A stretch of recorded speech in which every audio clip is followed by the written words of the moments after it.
नमस्कार दोस्तों, मैं प्रशांत आप सभी का स्वागत करता हूं आपके अपने चैनल पर। तो जैसे कि आप देख रहे होंगे कि आपके सामने आज हम पंचायती राज व्यवस्था का क्लास शुरू करने वाले हैं, जिसमें हमने लगभग 7-8 क्लास ले चुके हैं। उसका प्लेलिस्ट हमारे चैनल पर बना हुआ है, आप वहां से जाके शुरुआत से पूरा देख सकते हैं। क्योंकि देखिए पेपर नजदीक है, लगभग जून में इसका पेपर होने वाला है, तो आप वहां से जाके सिलेबस को पूरा कर सकते हैं। ठीक है, और आप हमारे पेड ग्रुप से भी जुड़ सकते हैं, जो नीचे डिस्क्रिप्शन लिखा हुआ है। ठीक है, लिखा हुआ है उसका मतलब कि टेलीग्राम चैनल पे आप वहां संपर्क करके आप वहां ज्वाइन कर सकते हैं। ठीक है, तो आज हमारा पंचायती राज व्यवस्था का जो सेकंड टॉपिक चल रहा था कि पंचायतों का आधुनिक स्वरूप, उसका लास्ट क्लास है। आज हमारा यहाँ पे जो आधुनिक स्वरूप वाला टॉपिक है वो खत्म हो जाएगा। उसके बाद हम देखेंगे कि पंचायतों का वित्तीय प्रबंधन, कैसे वित्त उसके पास आता है, वो हमारा नेक्स्ट शुरू होगा। ठीक है, तो आज हम इसको फटाफट खत्म करेंगे।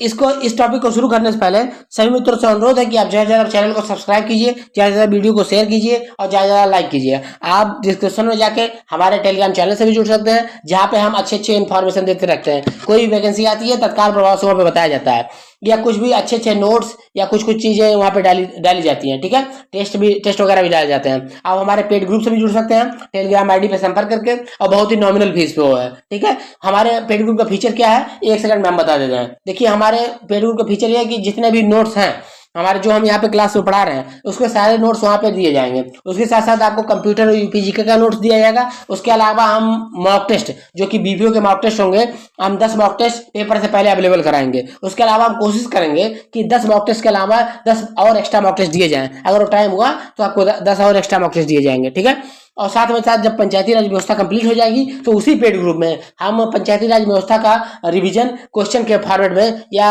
एमसीक्यू के माध्यम से कराने का कोशिश करेंगे। अगर आप लोग सपोर्ट करेंगे, ज्यादा से ज्यादा सपोर्ट करेंगे, तो हम एमसीक्यू के माध्यम से रिवीजन करने का कोशिश करेंगे। ठीक है, तो आज का हम क्लास शुरू करते हैं और फटाफट हम पंचायती राज व्यवस्था के आधुनिक स्वरूप को खत्म करते हैं, जिससे हमारा 2 टॉपिक खत्म हो जाए पंचायतों का। ठीक है, तो हम आप देखे होंगे कि 73वां कॉन्स्टिट्यूशन अमेंडमेंट 1993 में हुआ था।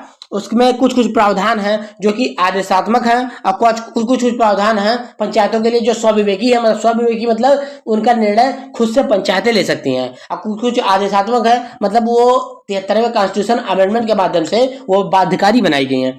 तो वो कौन कौन से प्रावधान हैं उनके बारे में हम पढ़ लेते हैं। क्योंकि देखिए, आपसे क्वेश्चन में पूछा जा सकता है कि निम्नलिखित में से कौन सा प्रावधान पंचायती राज अधिनियम के तहत आदेशात्मक है। तो तीन चार ऑप्शन दे देगा, और उसमें से एक आदेशात्मक वाला रहेगा और 3 स्वविवेकी रहेगा। तो उसमें से आपको छांटना रहेगा। ठीक है, तो आप देख लेते हैं इसको फटाक से। आप पहले देखिए, यहाँ पे लिखा हुआ है कि पहले आदेशात्मक वाला हम पढ़ लेते हैं, फिर स्वविवेकी वाला देख लेते हैं। देखिए क्या है कि आदेशात्मक प्रावधान में 20 लाख से कम जनसंख्या वाले राज्यों में मध्यवर्ती स्तर पर पंचायत गठित नहीं होगी। तो इसको याद रखना है आपको कि ये कौन सा प्रावधान है, आदेशात्मक प्रावधान है, कि अगर 20 लाख से कम जनसंख्या किसी राज्य में है तो मध्यवर्ती स्तर का गठन नहीं किया जाएगा। दूसरा पॉइंट क्या है इसका, ग्राम स्तर पर ग्राम सभा जिसमें ग्राम पंचायत निहित होगा। ठीक है, तो ग्राम स्तर पर एक ग्राम सभा बनाई जाएगी जिसमें ग्राम पंचायत निहित होगा। पंचायत के 3 स्तरों पर रखा जाएगा। तो पता है कि 3 स्तरों पर प्रत्यक्ष निर्वाचन के द्वारा चुना जाएगा। ठीक है, 3 स्तर होंगे और प्रत्यक्ष निर्वाचन द्वारा इसका चुनाव होगा। ठीक है, क्षेत्र एवं जिला पंचायत में अध्यक्ष का निर्वाचन, देखिए क्षेत्र एवं जिला पंचायत में अध्यक्ष का निर्वाचन कैसे होगा, अप्रत्यक्ष रूप से होगा। ठीक है, तो ये बाध्यकारी है, मतलब आदेशात्मक है। ठीक है, पंचायत स्तर पर आरक्षण दिया जाएगा SC ST को जनसंख्या के अनुपात में, और महिलाओं को मिनिमम 33%, और 8 राज्यों में 33% है, बाकी का 20 राज्यों में आपका 50% से भी ज्यादा आरक्षण हो चुका है। ठीक है, पंचायतों का कार्यकाल कितना होगा, 5 वर्ष होगा। ठीक है, अगर विघटित हो जाता है 6 माह से कम समय और 6 माह से ज्यादा समय, तो ये आपको बता चुके हैं हम, ये वाला प्रावधान। ठीक है, अब 7वां पॉइंट आपका है कि पंचायत का चुनाव एवं निर्वाचक नियमावली के लिए राज्य निर्वाचन आयोग होगा। ठीक है, तो ये बहुत ज्यादा इंपॉर्टेंट है। ये आदेशात्मक है कि मतलब कि इसका गठन आपको करना ही करना पड़ेगा। ठीक है, तो राज्य सरकार क्या करता है भाई कि वो राज्य निर्वाचन आयोग का गठन करेगी निर्वाचक नियमावली तैयार करने के लिए और साथ साथ में इलेक्शन कराने के लिए। ठीक है, अब हम देख लेते हैं, ये तो आदेशात्मक वाला प्रावधान हो गया। इसके साथ साथ हम देख लेते हैं कि स्वविवेकी उपबंध कौन कौन से हैं। तो देखिए, स्वविवेकी उपबंध के अंतर्गत आपको क्या क्या है, जैसे ग्राम सभा के जो स्वविवेक से मतलब खुद से जिसका निर्णय ले सकती है, वो कौन कौन से उपबंध है। देखिए क्या है, ग्राम सभा की शक्तियां एवं कार्य, तो इसका निर्णय खुद से ले सकती है कि उनको क्या करना है, कहाँ क्या बनवाना है, उसका निर्णय खुद से पंचायतें ले सकती हैं। मध्यवर्ती एवं जिला स्तर पर अध्यक्ष की सदस्यता का वर्णन। ठीक है, तो मध्यवर्ती जिला स्तर पर अध्यक्ष की सदस्यता का वर्णन, इसका वर्णन भी स्वविवेकी है। ठीक है, तो आपको इसको याद करना है। ठीक है, मध्यवर्ती एवं जिला स्तर पर संसद सदस्य, विधानमंडल सदस्य की व्यवस्था, ठीक है। जैसे होता है ना कि जिला पंचायत का गठन होता है तो उसमें अध्यक्ष उपाध्यक्ष तो होते हैं, उसके साथ साथ सांसद विधायक भी होते हैं। तो वही है कि स्वविवेकी है कि चाहे वो सांसद विधायक को रखें और चाहे ना रखें, ठीक है। अब आगे देखते हैं, चौथा वाला पॉइंट है ग्राम पंचायत स्तर पर अध्यक्ष के चुनाव का माध्यम, ठीक है। अध्यक्ष का चुनाव का माध्यम, देखिए कई कई राज्य हैं जहां पर प्रधान का चुनाव प्रत्यक्ष रूप से हो, जैसे देखिए अपने उत्तर प्रदेश में प्रधान का चुनाव प्रत्यक्ष रूप से होता है, डायरेक्ट वोटिंग करते हैं और प्रधान बन जाता है। लेकिन कई कई राज्य इसमें होते हैं कि सदस्यों का चुनाव होता है और सदस्य मिलकर अध्यक्ष बनाते हैं। तो वो राज्य सरकार के ऊपर स्वविवेकी है कि वो प्रत्यक्ष रूप से कराती है कि अप्रत्यक्ष रूप से कराती है। तो वही है कि ग्राम पंचायत स्तर पर अध्यक्ष के चुनाव का माध्यम क्या होगा, ये राज्य सरकार का स्वविवेक पर निर्भर करता है, ठीक है। आगे देखते हैं, पांचवा वाला पॉइंट का है पंचायती राज प्रणाली के पिछड़े वर्ग का आरक्षण, ठीक है। तो देखिए एससी एसटी और महिलाओं का आरक्षण तो आदेशात्मक है, उसको आपको लागू करना ही करना होगा। लेकिन अगर राज्य सरकार चाहे तो ओबीसी वर्ग, अन्य पिछड़ा वर्ग, ओबीसी वर्ग को आरक्षण दे सकती है। तो ये स्वविवेकी है राज्य सरकार के ऊपर, वो चाहे ओबीसी को आरक्षण दे और चाहे ना दे, वो स्वविवेक में निर्भर करता है। तो ये आपको पूछ सकता है कि ओबीसी को आरक्षण देना स्वविवेकी है कि आदेशात्मक है। तो आपको बताना पड़ेगा कि ऐसे आपसे दे देगा कि स्वविवेकी उपबंध है, आदेशात्मक उपबंध है, या दोनों है, या इनमें से कोई नहीं है। तो आपको लगाना पड़ेगा क्या है, स्वविवेकी उपबंध है, ठीक है। अब आगे बढ़ते हैं, आर्थिक विकास एवं सामाजिक न्याय के लिए योजनाएं तैयार करना, ठीक है। तो योजनाएं तैयार करना, पंचायती योजनाएं तैयार करती है ना कि हमको ये कराना है, खड़ंजा बनवाना है, नाली बनवाना है। तो इसका भी मतलब ये स्वविवेकी खुद से पंचायतें इसका निर्णय ले सकती हैं। 11वीं अनुसूची में उल्लेखित 29 विषयों पर कार्य, तो आपको पता है कि 29 विषय आपको हम पिछले वीडियो में ग्राम पंचायत जब पढ़ाए थे तो वहां पे 29 विषय सारे बताए थे।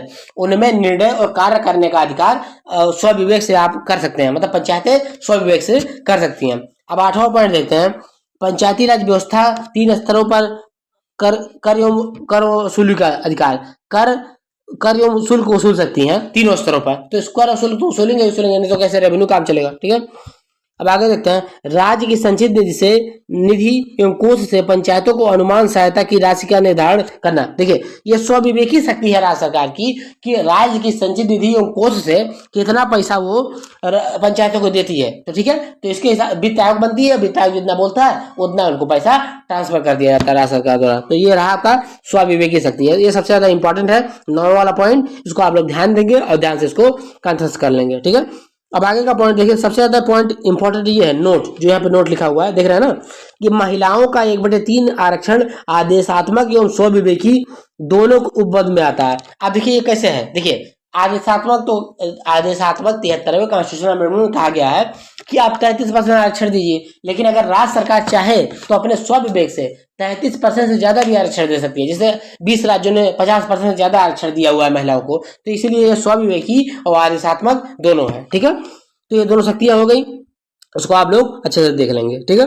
अब हम आगे बढ़ने वाले हैं पंचायतों का। देखिए पंचायती राज व्यवस्था की चुनौती एवं समाधान। तो क्या क्या चुनौतियां, तो सबसे पहले चुनौती देखते हैं। चुनौती क्या है, योग्य प्रशासक एवं विशेषज्ञों की कमी, ठीक है, योग्य प्रशासक एवं विशेषज्ञों की कमी। सेकंड क्या है, सही एवं विश्वसनीय तथ्यों की कमी। तीसरा क्या है, अधिकारियों एवं पदाधिकारियों के बीच में अच्छे संबंध का ना होना, जैसे संबंध अच्छे नहीं होते हैं अधिकारियों और पदाधिकारियों के बीच में, कि ये मतलब कि इस गांव के ये हैं तो हम इनका काम नहीं करेंगे, ऐसे बहुत लोग करते हैं ना, तो वो वाली चुनौती है, ठीक है। चौथा वाला क्या है, विकासात्मक योजना के क्रियान्वयन में अनियमितता। मतलब अनियमितता क्या होती है, जैसे कोई आता है मतलब आवास बनने के लिए आता है और लोग बोलते हैं कि आप 10-20 हजार हमको दीजिए तो हम आपको आवास दिला देंगे, तो 1,50,000 में से 50,000 तो अधिकारी लोग ही खा जाते हैं। तो वही है अनियमितता, मतलब भ्रष्टाचार, ठीक है। अब क्या है, लाल फीताशाही का बढ़ता प्रभाव। लाल फीताशाही का बढ़ता प्रभाव, समय से अधिक लगना। लाल फीताशाही मतलब जान रहे होंगे कि अधिकारियों का ज्यादा चलना, चुने हुए लोगों का कम चलना। जैसे देखिए कोई भी सड़क पास करानी है या कोई भी खड़ंजा बनवाना है तो अब प्रधान जी जाएंगे वीडियो के बाद, अब वीडियो से ऑर्डर लेंगे कि हमको ये बनवाना है, तो वीडियो पहले कहेगा कि हमको 30% चाहिए कमीशन। तो ये है लाल फीताशाही, मतलब तानाशाही चलाना। लाल फीताशाही चलाना मतलब कि अधिकारी अपने पावर का मिसयूज करते हैं और ज्यादा से ज्यादा आधिपत्य करते हैं, मतलब वो भ्रष्टाचार एक तरह से बढ़ावा देते हैं, ठीक है। चौथा है जन सहभाग की कमी। जन सहभाग की कमी मतलब कि कोई भी कार्य हो रहा है, अब वो खराब काम हो रहा है, लेकिन फिर भी ग्राम सभा वाले कुछ नहीं बोलते हैं कि जाए दो, ऐसे बोलते हैं कि प्रधान कर रहा है तो कर रहे दो, लेकिन बोलना चाहिए। तो वही है कि जन सहभाग की कमी है और कोई शिकायत नहीं करते हैं, तो जन सहभाग की कमी है, इसीलिए ये सब हो रहा है, ठीक है। अब चौथा है कि योजना के क्रियान्वयन में ढीलापन। तो योजना के क्रियान्वयन में ढीलापन मतलब कोई भी योजना आती है तो वो अच्छे से नीचे उतर नहीं पाती है, ठीक है। ये सब चुनौतियां हैं आपके पंचायतों की, ठीक है। अब है जो आपका 8वां पॉइंट है, योजनाओं के क्रियान्वयन में इस स्पाइल पद्धति व्यक्तिगत स्पाइल पद्धति का प्रयोग, ठीक है। मतलब स्पाइल पद्धति क्या होती है? देखिए, स्पाइल पद्धति स्थानीय योजनाओं का निर्माण एवं उसका क्रियान्वयन व्यक्तिगत हितों के लिए करना, ठीक है। तो यही है आपका स्पाइल पद्धति, मतलब कि व्यक्तिगत, जैसे क्या है, देखिए प्रधान जी, जैसे कोई कुछ आया तो प्रधान जी अपने व्यक्तिगत, जैसे उनका कोई खास आदमी है तो उनको ही दिला देंगे, जैसे कोई आवास आया उनको दिला देंगे, कोई जो जो आपका टॉयलेट बनने के लिए आता है उनको दिला देंगे, कोई सोलर आया तो उनको ही दिला देंगे। तो यही है आपका स्पाइल पद्धति। जब प्रधान जी इस तरह से काम करने लगेंगे तो जाहिर सी बात है कि पंचायतों में अनियमितता बढ़ जाएगी। तो एक प्रकार से ये चुनौती है पंचायतों के लिए, ठीक है। अब आगे बढ़ते हैं, प्रशासनिक मशीनरी का जनतंत्रीकरण का अभाव, ठीक है। जो प्रशासनिक मशीनरी है वो जनता से ज्यादा जुड़ी हुई नहीं है, ठीक है, ठीक है। तो यही है जनतंत्रीकरण का अभाव, मतलब जनता से जुड़ी हुई नहीं है तो उनको पता नहीं है कि हम उनको खाली अपने से मतलब है, जनता चाहे जैसी रहे, ठीक है। जन संवाद का अभाव। अब देखिए के वाला पॉइंट है आपका आर्थिक संसाधन का अभाव। आर्थिक संसाधन भी कम है। देखिए शुल्क तो कहीं पे लगता नहीं, खाली बस ये प्रावधान में लिखा हुआ है, लेकिन जानते हैं ज्यादातर पंचायतों में शुल्क कोई लगता नहीं है, ठीक है। तो बाकी का राज्य सरकार भी देखिए कम ही पैसा देती है पंचायतों को, तो वही है आर्थिक संसाधनों का अभाव। अब चौथा है दलगत राजनीति का दुष्परिणाम। दलगत राजनीति का दुष्परिणाम, जैसे देखिए कि पंचायतों में होता है ना कि आप इस पार्टी को वोट दे रहे हैं और आप इस पार्टी को वोट दे रहे हैं, तो आप हमारी पार्टी को वोट दे रहे हैं तो हम आपका काम कराएंगे और विपक्षी वाले नहीं कराएंगे। तो वही दलगत राजनीति का दुष्परिणाम, यही है चुनौतियां। अब इसका समाधान क्या क्या है, समाधान के बारे में देखते हैं कि इसका पंचायती राज व्यवस्था में मतलब अच्छा करने का समाधान क्या क्या हो सकता है। देखिए क्या है, पहला है कि अधिकारियों एवं ग्राम जनता को योजनाओं के सफल क्रियान्वयन में सहयोग देना चाहिए ताकि ग्रामीण विकास के लिए प्रशासन को सहयोग मिल सके, ठीक है। तो मतलब जनता को सहयोग करना चाहिए कि हाँ ये काम होना है, ठीक है। चौथा है कि विकासात्मक कार्यों को करने के लिए प्रशासकों एवं विशेषज्ञों को स्वतंत्र होने से वे अपने अनुभव का प्रयोग कर सकते हैं। जैसे कोई एक विशेषज्ञ है किसी विषय में कि जल प्रबंधन कैसे होना है, तो उसको स्वतंत्र रूप से काम किया देना चाहिए, उसके ऊपर कोई दबाव नहीं बनाया देना चाहिए जिससे वो अच्छा काम कर सके, ठीक है। ये बी वाला पॉइंट हो गया। सी वाला पॉइंट है कि संबंधित समस्या के वास्तविक आंकड़े व तथ्य प्रशासन को प्राप्त कराने में संबंधित व्यक्ति को सहयोग प्रदान करना चाहिए। जैसे देखिए कोई जैसे सर्वे होने आया, ठीक है, तो उसका तथ्य सही सही बताना चाहिए जिससे प्रशासन को अच्छे से डाटा प्राप्त हो कि हाँ ये मतलब कि इन विषयों में और या इन क्षेत्र में पंचायतों में कमी है, तो उसके हिसाब से जो आपके मतलब कि प्रशासन होगा वो पैसा अलॉट करेगा, ठीक है। अब डी वाला ऑप्शन क्या है, अधिकारियों एवं कर्मचारियों, देखिए डी वाला ऑप्शन क्या है, अधिकारियों एवं कर्मचारियों को प्रस्तावित फाइलों की यथोचित कार्यवाही के साथ साथ एक निश्चित अवधि के अंदर पूर्ण करना चाहिए। मतलब अधिकारियों कर्मचारियों को एक निश्चित अवधि के दौरान फाइलों पर मतलब कार्य पूरा करना चाहिए, ठीक है। तो वही लिखा हुआ डी वाले पॉइंट में, आप लोग इसको ध्यान से पढ़ लेंगे, ठीक है। अब ये वाला पॉइंट है व्यक्तिगत हितों को ध्यान रखकर योजनाएं नहीं बनानी चाहिए बल्कि जनहित में ध्यान में रखकर निर्माण करना चाहिए, ठीक है। तो ये सबसे ज्यादा इंपॉर्टेंट है कि जैसे प्रधान कोई योजना बनाए या ग्राम पंचायत कोई योजना बनाए तो एक विशेष वर्ग या समूह के लिए योजना ना बनाए, वो पूरे ग्राम सभा के लिए योजना बनाए। सबसे ज्यादा इंपॉर्टेंट काम ये है, ठीक है। अब यह फॉला है कि आय के पर्याप्त एवं स्वतंत्र स्रोत पंचायती राज संस्थाएं को दिए जाने चाहिए, ठीक है। तो आय के पर्याप्त स्रोत देने चाहिए, जैसे जब पैसा रहेगा पंचायतों के पास तभी तो कार्य कर पाएंगे, तो ही लिखा हुआ है कि पर्याप्त स्रोत देने चाहिए और मतलब कि कहाँ से वो स्वतंत्र रूप से पैसे का मतलब कर लगा सकें, उनका भी कुछ कुछ अधिकार देना चाहिए आपको पंचायतों को, ठीक है। अब आगे देखते हैं, जी वाला है कि जिला स्तर के योजनाकार क्षेत्रों में जाकर ग्रामीण वास्तविकताओं को जानने के लिए अपने समय का उचित अंश गांव में गुजारें, ठीक है। तो जैसे जो योजना बनाते हैं जिला स्तर पे वो कम से कम जाके देखें तो कि ग्रामीण स्तर पे क्या क्या समस्याएं हैं कि जिससे वो अच्छी योजना बना सके, तो वही लिखा हुआ है यहाँ पे।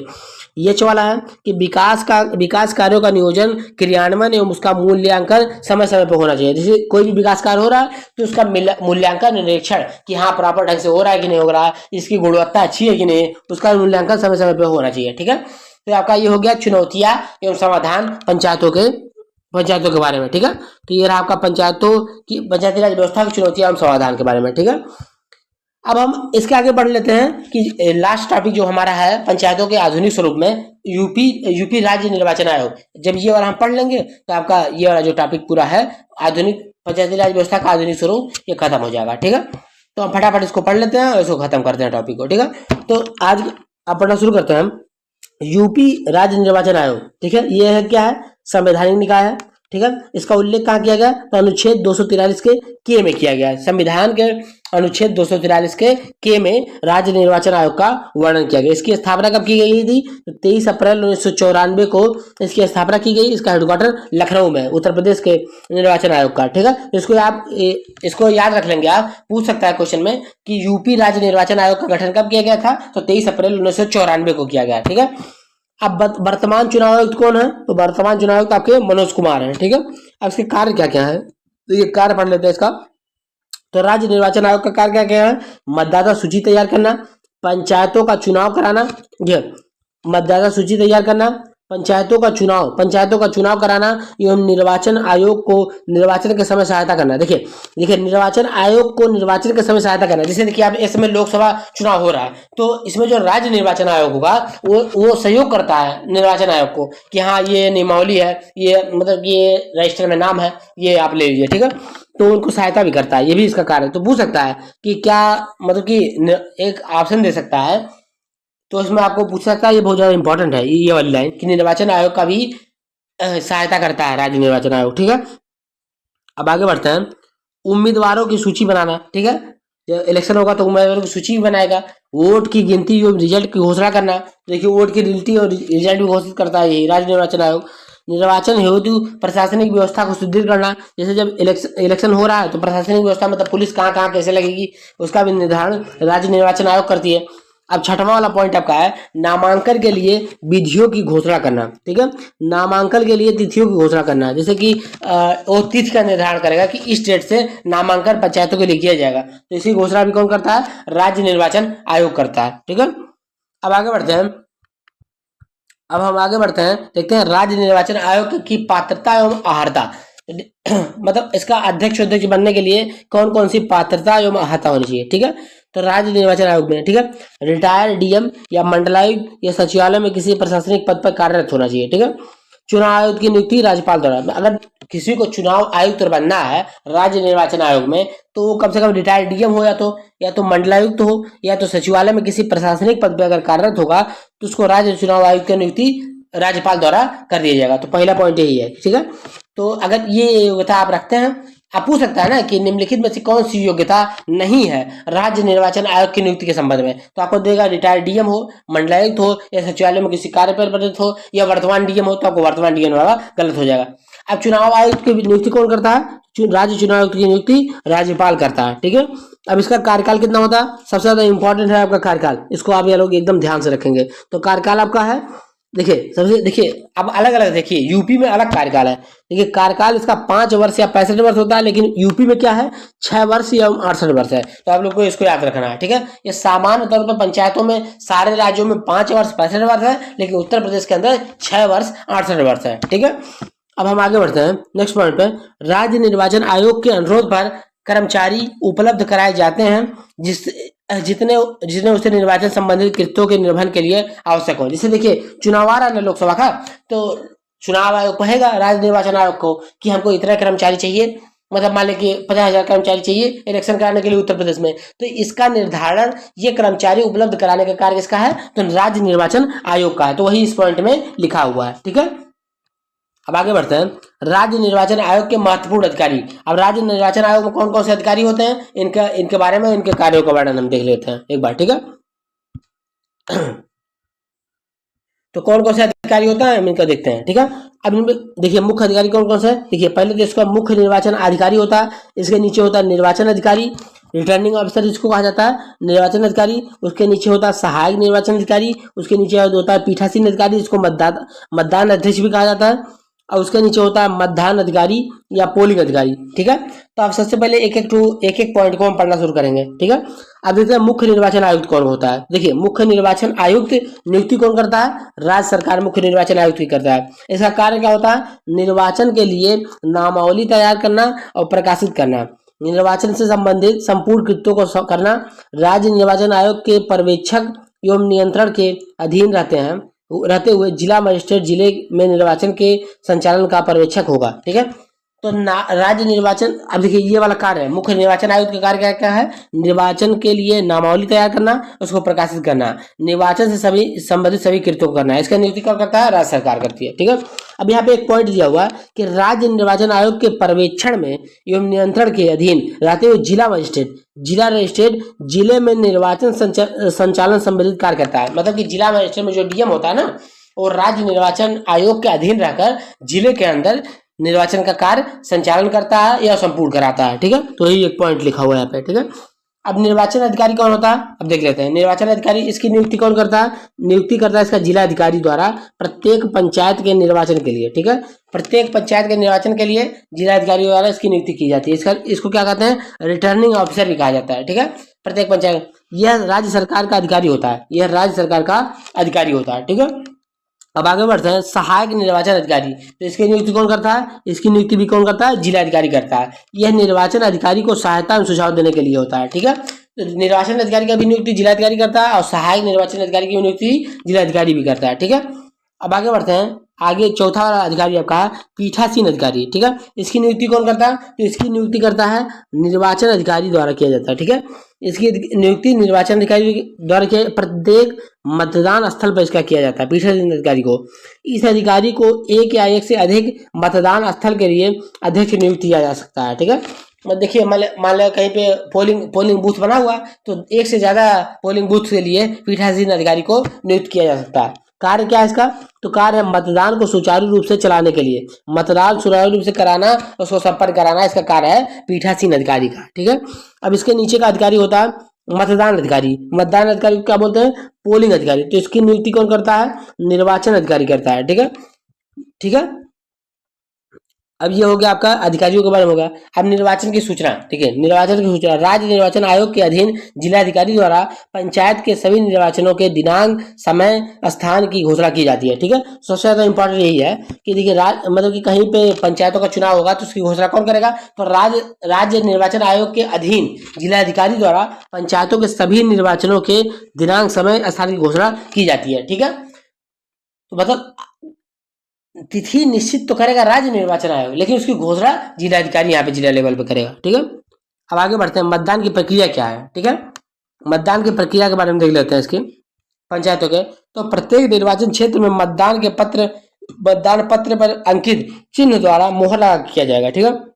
मतलब बैलेट पेपर पर चुनाव होगा। ठीक है। पंचायतों का मतदान पत्र ऐसे प्रारूप और ऐसे डिजाइन की जाती है जिसे राज्य निर्वाचन आयोग द्वारा अनुमोदित किया जा सके। ठीक है। तो बैलेट पेपर किस तरह से डिजाइन किया जाएगा, इसका निर्धारण राज्य निर्वाचन आयोग करता है कि किस तरह से बैलेट पेपर रहेगा। ठीक है।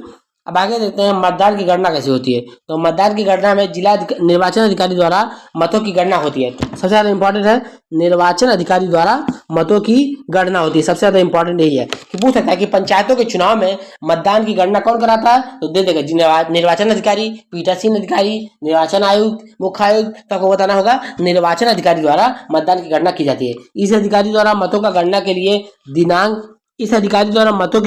दिनांक, समय, स्थान का निर्धारण किया जाता है कि इस तारीख को गिनती होगी। ठीक है। अब आगे बढ़ते हैं। परिणाम की घोषणा कौन करता है? आपको पूछ सकता है कि पंचायतों का चुनाव होने पर परिणाम की घोषणा कौन करता है? तो निर्वाचन अधिकारी करता है। निर्वाचन अधिकारी ही गणना भी कराता है और निर्वाचन अधिकारी ही परिणाम की घोषणा भी करता है। ठीक है। अब आगे बढ़ते हैं। उम्मीदवार की नाम वापसी। ठीक है। उम्मीदवार की नाम वापसी कैसे हो सकती है?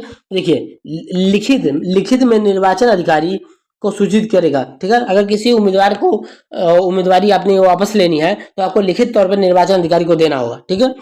एक बार दी गई नाम वापसी की नोटिस वापस नहीं ली जा सकती, ये अंतिम है। ठीक है। मान लिया किसी अधिकारी, मतलब कोई कैंडिडेट था, वो गया नाम वापसी के लिए निर्वाचन अधिकारी को अपना पत्र दे आया, लेकिन अगर फिर चाहे कि हम उसको वापस ले लें तो वो वापस नहीं हुआ, फिर वो आपका कैंडिडेचर नष्ट हो चुका है। ठीक है। अब आगे देखते हैं कि निर्विरोध उम्मीदवार। ठीक है। मान लीजिए कोई निर्विरोध उम्मीदवार है तो जीता है तो क्या होगा? ठीक है।